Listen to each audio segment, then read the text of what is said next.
Good evening. The Loves and Lives of David Garrick.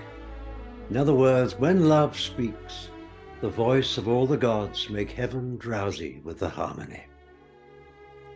You know, I'm going to stick my neck out here and say I believe David Garrick achieved more for the theatre and securing its future on a global basis than any actor before or since.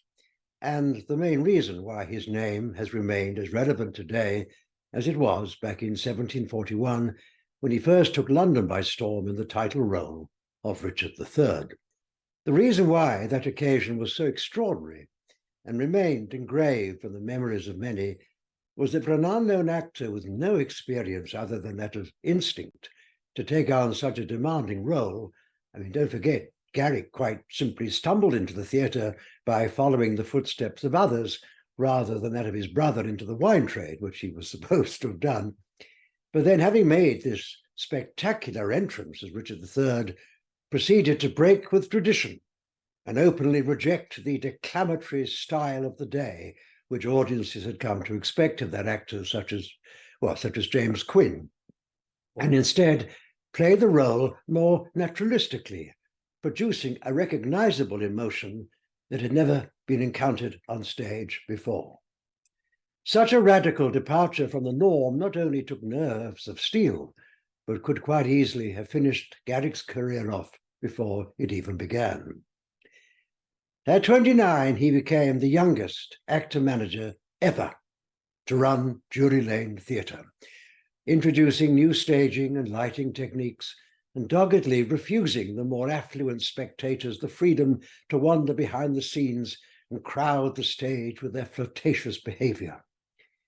He introduced many of Shakespeare's plays that had never been seen the light of day before, trying as best he could to have them performed in their original text, though I fear he did fall foul of a few. In 1769, he took his famed Jubilee to Stratford-upon-Avon, thus putting Shakespeare's hometown firmly on the map and establishing it as the tourist attraction that it is today. Apart from his revolutionary style of acting, which he painstakingly instilled into other members of his company, he was also a fine playwright, poet, entrepreneur, and I suppose famed for having his portraits painted more often than that of the monarch of the day. It is also known that he became responsible for setting up annuities for those in his profession who may have fallen upon hard times, a charity, I'm glad to say, is still operating today. Well, in fact, there seems to be nothing Garrick did achieve at one time or another, except perhaps, sadly, one. During his life, he never mastered the ability to father children. Though that having been said, a question mark still hovers intriguingly around that of the actor Samuel Corverley, who was reputed, and I use the word advisedly, reputed to have been Garrick's son as a result of a short relationship with the actress Jane Hippersley. Whether this be true or not hangs in the balance, though according to Joseph Knight's account of Garrick's life, Garrick confided in one of his physicians shortly before his death that he did not regret being childless in case it had been his misfortune to have sired disobedient children.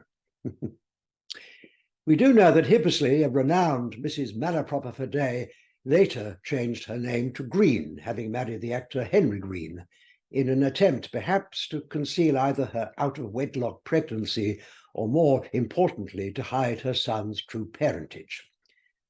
There was even some nonsense put about that Peg Woffington may have been the boy's mother, which is as unlikely as it is improbable.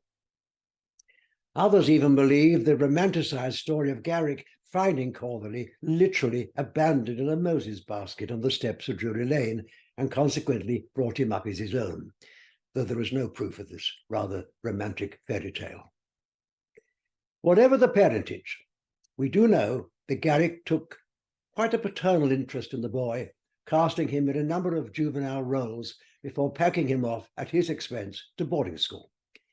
We also know that when Corverley was around 18, and though his talent was regarded as limited, a failing which didn't seem to faze Garrick in the least, which I found a little surprising, he returned to Drury Lane to play any number of leading roles and supporting roles. Now, sadly, we'll never know what their true relationship might have been, and I doubt if we ever will. But it came to a shuddering halt in 1775 when Corthery had a falling out with Garrick and decided to quit the stage forever. Now, whether this was because he felt a continual failure in Garrick's eyes and knew he could never come up to his expectations is something that has left historians scratching their heads ever since. But 3 years before his affair with Jane Hippersley, Garrick was having a steamy relationship with another actress, Margaret Peg Woffington, who undoubtedly became Garrick's first great love. Once again, mystery hangs over the early part of this famed actress's life. We know she was born in Dublin on October the 18th, but whether it was 1714 or, as some believe, 1717 or even 1718, or possibly, as her memorial stone at St Mary's Teddington believes, 1720, isn't truly known. But then again, vanity might also have played a part, as actresses are famed for showing no mercy for age, deducting years as they grow older. Then I do know a few actors who do that as well. Whatever her birth date, one thing is certain. She was 6 when she made her first public appearance inside a basket attached to the ankles of a famed tightrope walker as he crossed perilously between 2 houses of Dublin's College Green. It is widely thought she was the daughter of bricklayer John Worthington and received a genteel education until her father's sudden death, which left the family strapped for money. As a result, this great actress of the English stage began life selling watercress upon the streets of Dublin. Garrick first met her in 1735 when he performed Hamlet at the Theatre Royal's Smock Alley, the first time Shakespeare's play had ever been performed in Ireland, which I found a little surprising.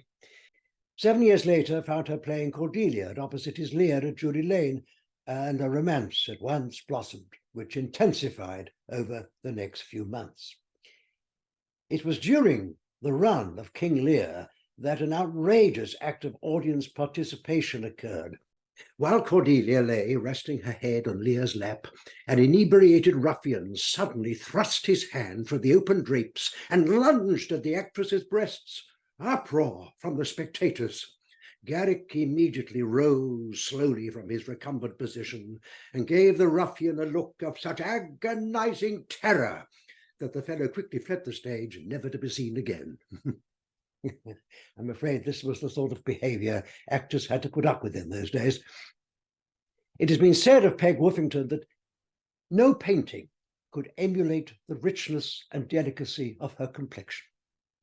She was a tall woman with an alabaster neck and resonant voice whose wit overflowed. Her eyes were black and of the darkest brilliancy, yet beaming with expressive luster.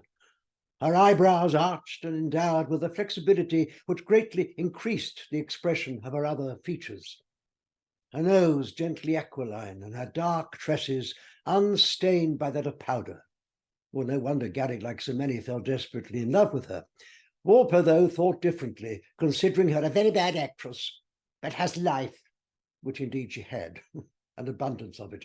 People found her warm-hearted, open-handed, and not in the least vain, except possibly about her age, which for actresses was quite surprising. She also made it amply clear she preferred the company of men and was credited of having made love to every man seen in her company, something that eventually would cause the breakup of her relationship with Garrick.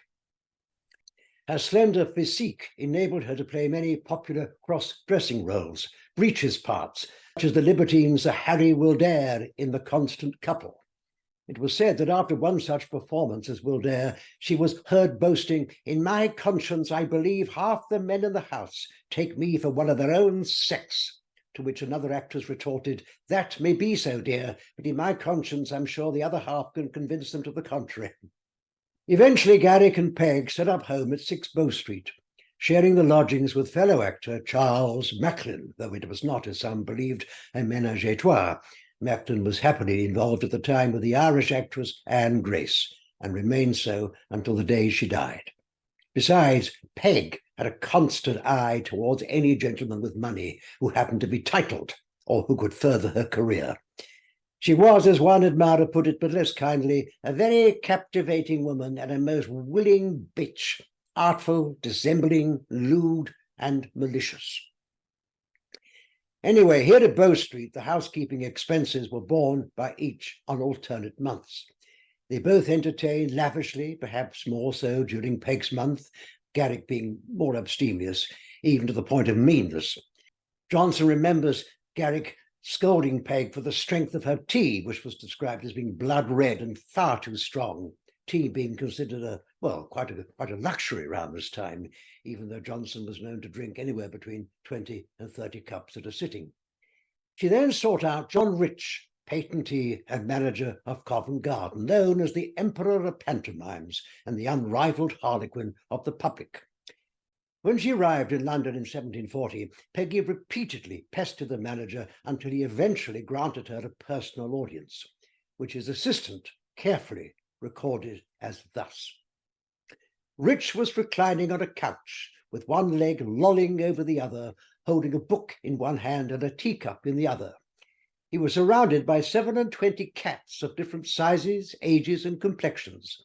Some were staring him in the face, some eating the toast from out his mouth, some licking cream from out of his cup, some frisking about, some lying down, some perched upon his knee, some even upon his head. Yes, well, quite an alarming spectacle, if ever there was. Still, apparently he was enamored with what he saw. A woman of great beauty, faultless in form and feature. And Rich engaged her on the spot, and Peg went on to give a sensational performance, we're told, as Sylvia in The Recruiting Officer, remaining at Covent Garden for 2 seasons. Although Garrick's love for her was insurmountable, once more I'll tune the vocal shell, to hills and dales my passion tell, a flame which time can never quell, which burns for you, my Peggy. And although Peggy's affection for him was almost as strong, she couldn't help her wild temperament and roving eye for others, especially when Lord Edward Darnley arrived on the scene. Young, good-looking, and immensely rich, Darnley not only became besotted by the actress, but fearsomely jealous of any who nursed similar feelings. Once discovering a gentleman's scratch wig lying on her dressing table, Garrick's, in fact, Darnley upbraided her unfaithfulness. Peg immediately burst out laughing and told him not to be so stupid. "It's mine, silly," and quickly explained she wanted it at night on stage in one of her breeches roles. Well, her explanation was so convincing that Darnley could only humbly apologize and beg her forgiveness. Still, his interest in Peg was far from over. He even asked the Irish impresario Owen Swiney to act as a go-between, setting out a proposal that if Peggy consented to sever all connections with Garrick by a certain date, Darnley would settle upon her £500 a year. Otherwise, he would have to abandon her forever. Well, good proposal, and one that she laid out before Garrick, asking if his feelings would allow her to part from him and marry Darnley, or whether he would consent to marry her instead. Well, Garrick apparently dithered right up to the 11th hour, until the thought of her marrying anybody else became so overwhelming that his mind was eventually made up. He then instructed Swiney to tear up Darnley's contract and go out and purchase him both a ring and a license. Now, according to Macklin's biographer, William Cook, Garrick is then reputed to have risen the following morning after a very sleepless night and bluntly told his bride-to-be, "As you love frankness, my dear, dear Peggy, I fear I have worn the shirt of Deianira for these past 8 hours."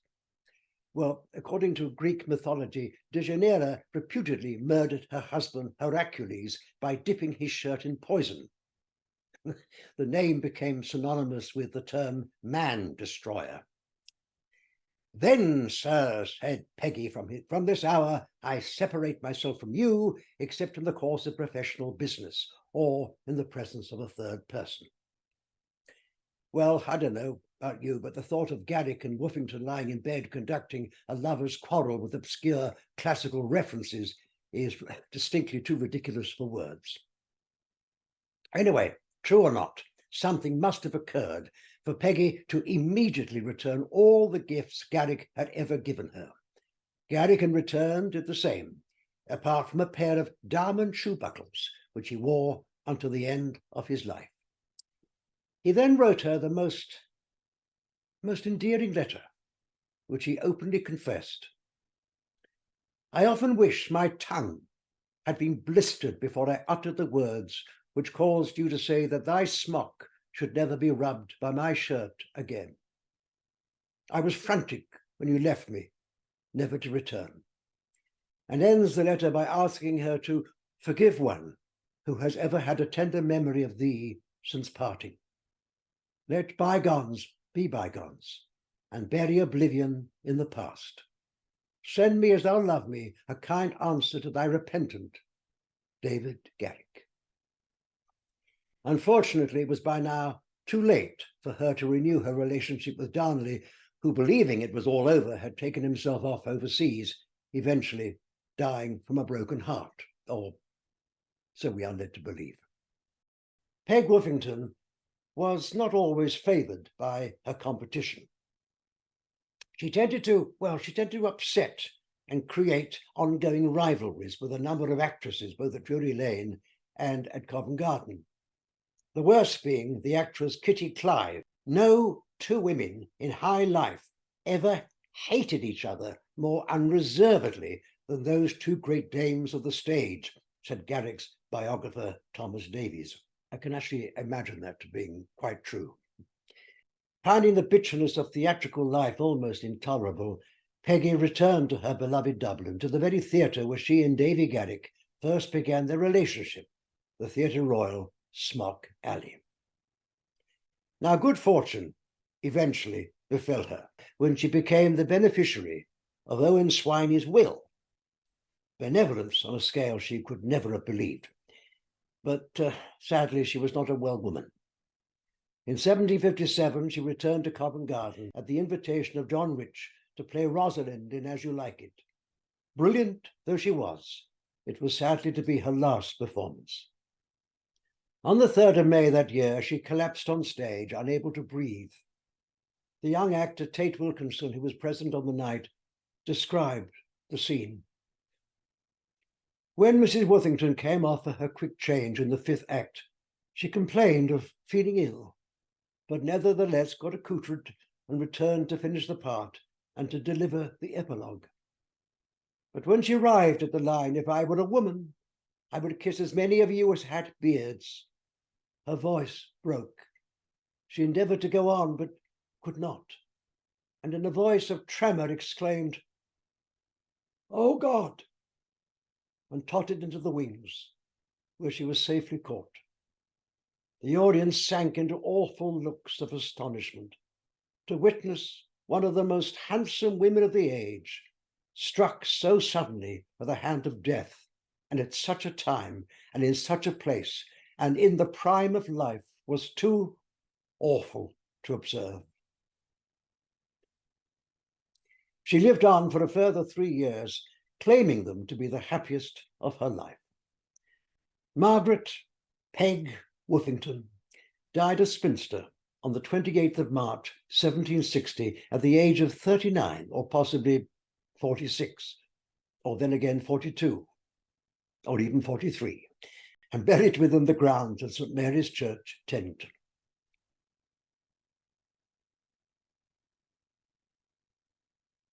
Another celebrated woman of the theatre who had a profound effect upon Garrick was the actress and singer Susanna Cibber, sister of the composer Thomas Arne, who once sent Garrick one of his finest horses, together with a copy of his latest comic opera, in the hope it might be performed at Drury Lane. Garrick wrote back, "I have read your play and rode your horse, and do not approve of either. They both jog very heavily, though I've kept the horse and returned the play." History, alas, does not record Dr. Arne's reply. Charles Burney described Mrs. Cibber's voice as penetrating the heart. Handel wrote the contralto parts in his Messiah especially for her, which prompted one clergyman to exclaim on first hearing, "Woman, for this be all thy sins forgiven thee." The only downside to this beautiful, talented woman was that she agreed to marry the actor Theophilus Cibber, son of the playwright and poet laureate Colley Cibber. They had two children, Susanna and Caius Gabriel, both of whom sadly died in infancy. Now, from the outset, this was not a happy marriage. Theophilus being a profligate spender who ended up selling some of his wife's personal effects, including, would you believe, her clothes, in order to pay off some of his mounting debts. To further relieve himself of financial worries, he then encouraged his wife to have an affair with William Sloper, a married man of fortune and respectability, who had rented a room in the Cibbers' house. Theophilus then escaped his creditors by traveling to France, where he received a letter from Susanna telling him she wanted a divorce, as she had now fallen in love with William Sloper. Well, enraged at the possibility of losing financial support from both wife and lover, Theophilus decided to sue Sloper for criminal conversion, which is a euphemism for having sexual intercourse with someone else's spouse. He was awarded paltry damages of £5 and £10 because the judge felt he had encouraged his wife in the affair with the intention of profiting from it, which of course he most certainly had. One account suggested that Philophus even went as far as forcing his wife at gunpoint to sleep with Sloper, and even hid a spy in their closet in order to gather the necessary testimony for the lawsuit. However, as she was heavily pregnant with Sloper's child at the time, public opinion shifted, perceiving her the victim of Theophilus's cruelty and greed. Nevertheless, the notoriety of the trial placed her career on hold for almost 14 years. James Quin was so incensed by Cibber's scoundrelly conduct towards his wife that he forced him into a duel in the piazza of Covent Garden, and there they slashed each other across the arm and fingers till they were forcibly parted by bystanders. In 1744, Susanna became David Garrick's leading lady at Drury Lane, becoming, after Garrick, the highest paid actor in London. Although unable to cure her of what he called infuriating intoning, he preferred to perform with her than anyone, Mrs. Pritchard perhaps coming a close second. Susanna's small, slender figure made him feel positively tall in comparison, and what he called her passionate sincerity on stage helped to bring the best out of his performances. They played so many passionate scenes together over the years that they became regarded as stage lovers. Mrs. Cibber admired him hugely and was probably a little in love with him too, sending him long and affectionate letters such as, "Sir, you assure me you want sadly to make love to me, and I assure you very seriously I will never engage with you upon the same theatre without you making love to me more than you did last year." She ends this particular letter with, "I desire you always to continue to be my lover on stage and my friend off it." Now, how far this outpouring of affection affected Garrick, or whether he reciprocated at all, remains uncertain. She was clearly drawn to him, and although, as Ian McIntyre points out in his biography of Garrick, it is not always easy to distinguish between the personal and professional elements in that attraction, we do know that during the season both he and Susanna met every day, but whatever their relationship was, it never, as far as we know, disturbed Sloper's peace of mind or prevented him greeting Garrick most cordially whenever they met. As for Theophilus Cibber, well, he got his comeuppance in 1758, and rather sadly too, when at the age of 54, the ship he was sailing in foundered and went down 12 fathoms deep to the bottom of the Irish Sea. There were no survivors. Susanna died 8 years later in 1766 and buried in the north cloister of Westminster Abbey. For some reason, there is no memorial to her and no inscribed gravestone. On being told of her death, Garrick announced, "Then tragedy dies with her." And now, we enter the period of Garrick's greatest love, Eva Maria Weigel. According to the registry of Vienna's St. Stephen's Cathedral, Eva Maria was born on February the 29th, 1724. But to whom? Some believe her to be the daughter of a respectable Viennese businessman named John Vale. Others say an officer in the Dutch Navy, or possibly the love child of the Duke of Burlington by some Florentine mistress also called Eva Maria. Now, many commentators consider the Burlington route being the most likely, only because it would explain why she became his ward and why he offered her the exorbitant sum of £6,000 on receipt of her marriage to David Garrick. Now, although his lordship did later own up and acknowledge her as his natural daughter, Eva Maria always vehemently denied it, though she did admit towards the end of her life to being of noble birth, which in all probability meant she was Burlington's love child. Another theory was that the dowry came from Lady Burlington and not her husband.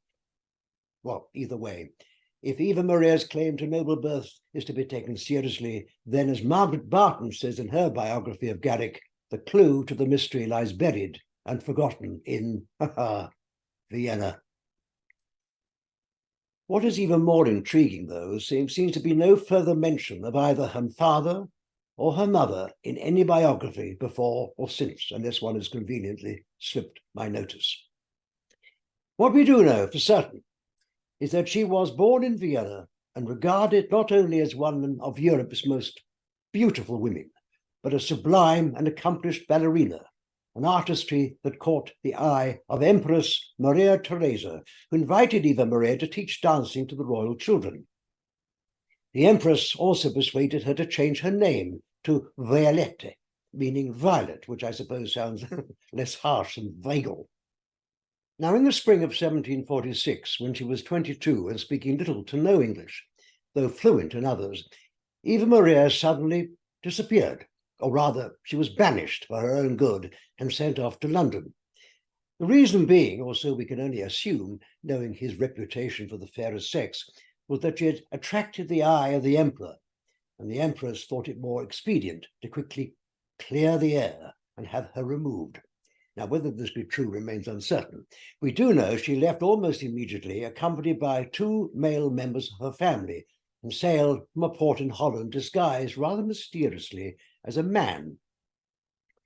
Consequently, she found herself sharing quarters with 3 young Scotsmen, including Alexander Carlyle, later the Reverend Carlyle, who described Eva Maria as being a handsome young lad, possibly around 16, whom he believed to be a Hanoverian baron on his way to pay court at St. James's. The account of the voyage is superbly documented in Carlyle's journal.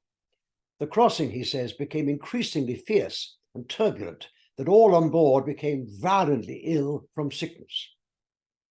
It was then that the young foreigner became frightened and called out in French if we were in danger. The voice betrayed her sex at once, no less than her fears, and I consoled her as best I could. On arriving at Harwich, the 2 strangers introduced themselves as her brother Charles and her father, or stepfather, depending on which version you want to believe. They confided in Carlyle that Eva Maria was secretly a ballerina on her way to fulfill an engagement at the Opera House, and expressly hoped he would witness her first performance.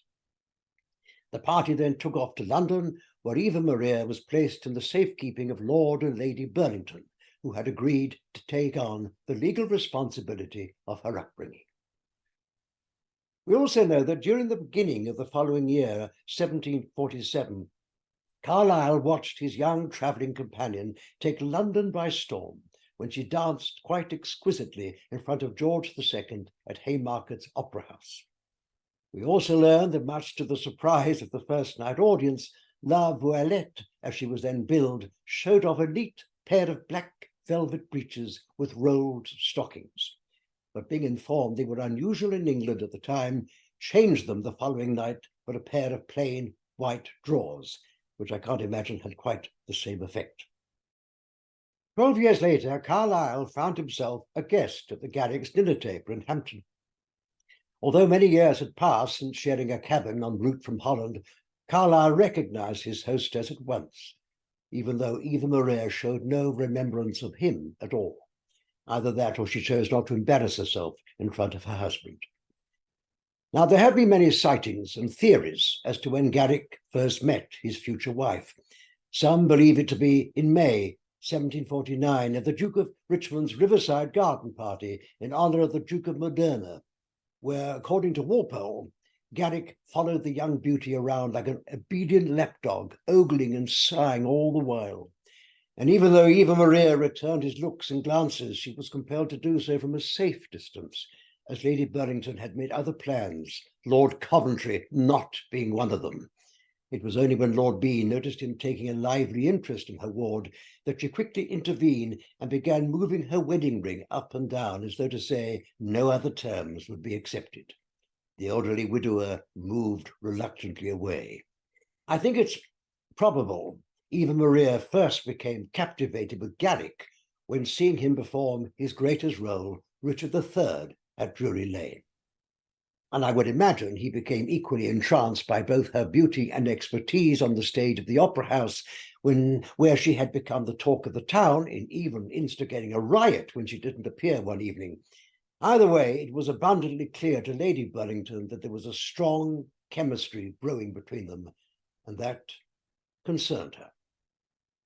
For a while, their paths never seemed to cross, apart from the occasional gathering when members of the arts were received with a certain gracious condescension, the very condescension that at first Lady Burlington showed towards Garrick, whom she regarded as a mere exhibitionist who flaunted his wares upon the London stage.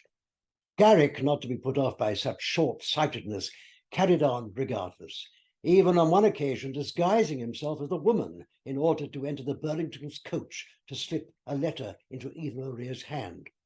I'd like to think it was after a performance of The Provoked Wife, where Garrick appears momentarily in drag.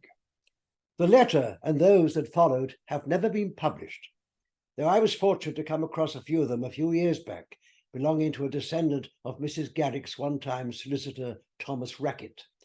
They show a passionate, almost infantile outpouring of Garrick's love during their courtship. As this is the first time I write to you, I am under the same anxieties when I first spoke to you. My hand trembles now as my tongue hesitated then. Were I to tell you what I feel, perhaps you might censure my violence, and yet if your own heart is not wholly unconcerned, as indeed I flatter myself it is not, surely you would forgive me. I am now speaking from my soul to the very object of it. The following day he wrote in response to her reply, "The dear, dear note you sent me has bewitched me, and I have read it and kissed it 10,000 times. Had I the hand here that wrote it, I should eat it, glove and all, if I could not have it without. Oh, my dearest Violette, I cannot disguise my passion. You see it in my eyes and in my actions. My whole soul and all my wishes are yours. You are the first and last in my thoughts, my life, my soul, my all." These tokens of relentless love would be secretly tossed between them over the Burlington's high walls, or passed from one to the other by Eva Maria's maid. At the end of one of these hastily written replies, he writes, "I hope to God it is not your maid that writes your notes. Don't hurt me by saying it is. It is your own handwriting. I know it is. I know it is. My heart will swear to it." And on they went, letter after letter, each one more ardent than before. On some he signs himself Puff, possibly her nickname for him. Eventually, on the 22nd of June, 1749, barely 6 weeks after they first met, David and Violette were married in St. George's Church, Bloomsbury. He was 32 and she 25. The bride, being of Roman Catholic faith, meant they had to be married twice, and all on the same day. It has remained, so we're told, a blissfully happy marriage. Eva Maria, her gentle, charming, and self-effacing modesty, providing the quiet reassurance and support which Garrick needed. Eva Maria regarded retiring from the stage an absolute necessity in order to give her husband all the support he required. She made regular theatre trips with him, read and made useful comments on selected plays, and even assisted with casting. Apparently, she would listen from behind a carefully placed screen, a gentle clearing of the throat informed Garrick of his wife's approval, otherwise an ominous silence would say otherwise. They travelled everywhere together, whether it be abroad or just visiting some of their many aristocratic acquaintances around the country, like Lord and Lady Spencer at Althorpe. Although her English was not particularly good, she was nevertheless graciously accepted and hugely admired wherever she went. Then in 1754, Garrick felt a desperate need to escape the hurly-burly of London life in exchange for some clean, healthy air, and after exploring the country around the capital, took a lease on a Thameside villa at Hampton, a grand-looking establishment close enough to Southampton Street, his London home, and of course, Drury Lane. Here in Hampton, he became the perfect country squire, entertaining the parson, distributing coals to the old and cakes to the young. We drank tea in our new house this afternoon for the first time ever, wrote Garrick to a friend, and are as busy as two bees. Till our hive is well ranged, my sweet charmer gently hums about to some delightful tune or other. If you were to see her, head over ears in trunks and boxes, scolding and running about us, you would not be surprised, as I am not, that she is now in a great chair, sleeping at my elbow. I'm greatly afraid she hurries her spirits too much. Even Horace Walpole would occasionally mince down from Strawberry Hill and take a glass of wine with them. The two men had few tastes in common.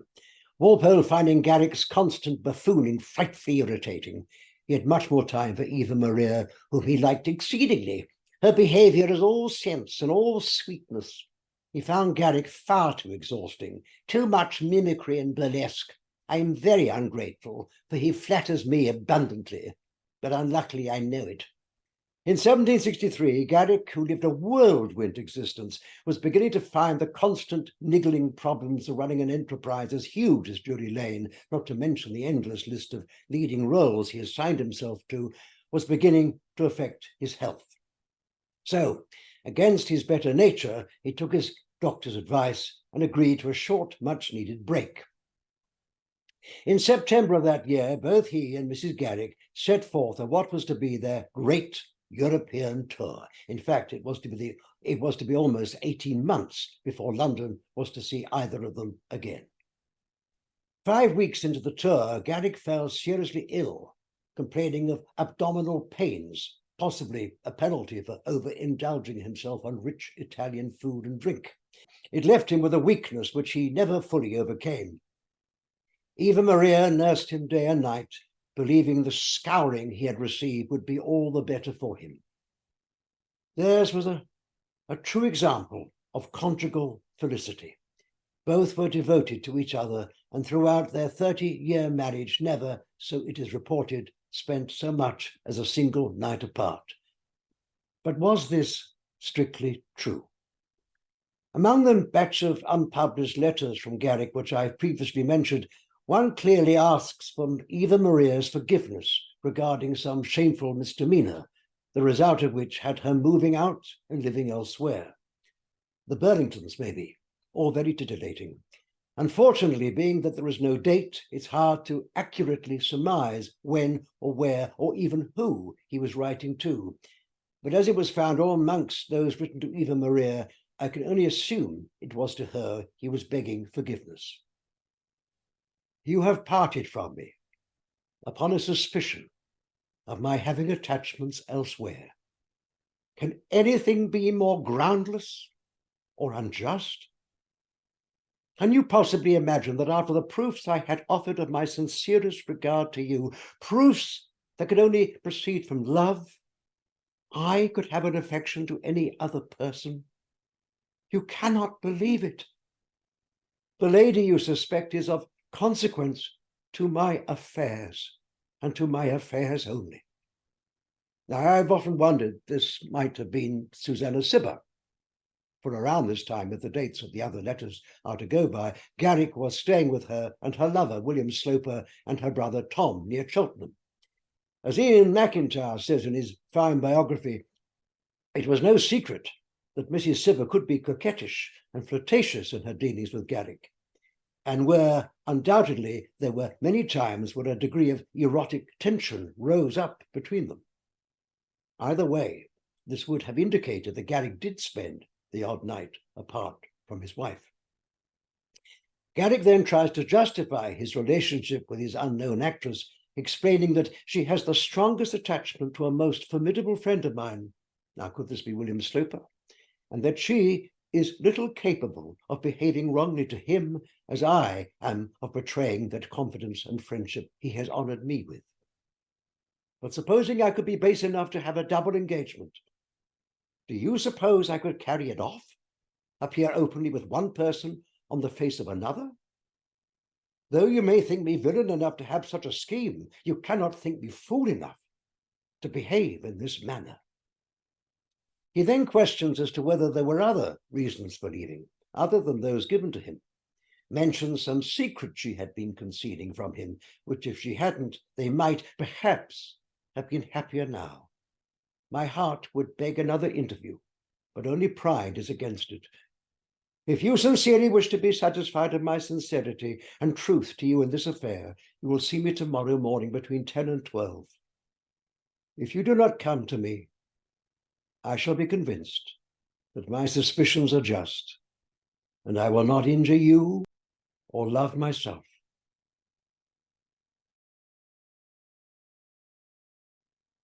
It is indeed a mysterious letter. I'm only presuming it was written to Eva Maria and not, which seems unlikely, Peg Woffington, who appears to be having affairs all over the place. If it was written to his wife, it can only have been but a short blip in their otherwise blissful married life. That being said, why has it never been recorded? In January 1779, the Garricks were invited to spend New Year at Althorpe as guests of Lord and Lady Spencer. It was there that Garrick was suddenly seized with a terrible fit of shingles and had to rely heavily on laudanum. He was clearly very ill, and it was suggested would be better off under his own roof at the Adelphi. On arrival after a 16-hour carriage ride, and after the barbaric practice of blistering and bleeding had been performed, Eva Maria was assured by the surgeon that her husband would be up and about in a matter of days. But this was not to be. His countenance, according to Davies, remained sallow and wan. Consequently, the dutiful wife sat with her husband throughout the day and night. Early the following morning, he swallowed his final dose of medicine, gripping his wife's hand at the same time. Eva Maria's diary entry for that day read, "At 8:15, my husband gave out a sigh and died without one uneasy moment. The Lord be praised." On hearing the news, Dr. Johnson wept. "I am disappointed by that stroke of death, which has eclipsed the gaiety of nations and impoverished the public stock of harmless pleasure." Later, Eva Maria engaged these words on the memorial to her Davy at Lichfield Cathedral. David Garrick was buried in Westminster Abbey on February the 1st, 1779, aged 62. The line of carriages extended the length of the route, blocking all access around the Abbey. But what must have been truly moving was the vast outpouring of grief shown amongst the crowds who packed every street and rooftop along the way, all of whom stood in mournful silence, a testament to their unbearable loss. As Edmund Burke wrote, Garrick raised the character of his profession to the rank of liberal art.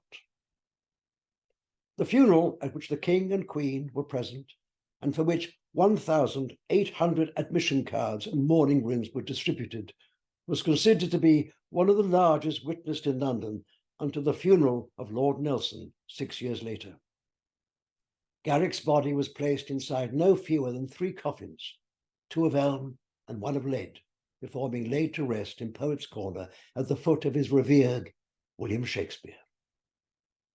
David Garrick died a wealthy man, his estate totaling some £100,000, around 17 million in today's money, and was divided between his wife and various relations. Enjoined by his will to preserve their two homes, Eva Maria settled calmly into an obscure, quiet, and faithful widowhood, outliving her husband by 43 years. She died in 1822, aged 98, and per her instructions was wrapped in her wedding sheets and buried next to her Davy in Westminster Abbey. Among the many papers found on her death was a delightful little poem Garrick had dedicated to her. "'Tis not, my friend, her speaking face, her shape, her youth, her winning grace hath reached my heart, the fair one's mind, quick as her eyes, yet soft and kind, her gaiety with innocence, a soft address with manly sense, ravishing manners void of art, a cheerful, firm, yet feeling heart, beauty that charms all public gaze, and humble amid pomp and praise. These are the charms my heart hath bound, charms often sought, so rarely found."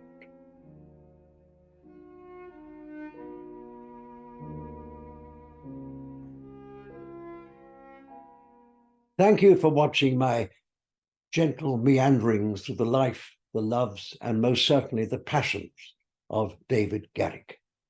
If, as I hope, this has whetted your appetite to visit us at Garrick's Temple to Shakespeare on the riverside at Hampton and learn more regarding this iconic man, you will be more than welcome. The building was commissioned by Garrick in 1756 to celebrate the genius of William Shakespeare, and is free and open to the public every Sunday afternoon until the end of October. And for more information, please visit our website, which is www.garrickstemple.org.uk. And don't forget, we have many more fascinating talks coming up in the series, which I urge you please to support, and which I'll leave you with now. Many thanks, and good night.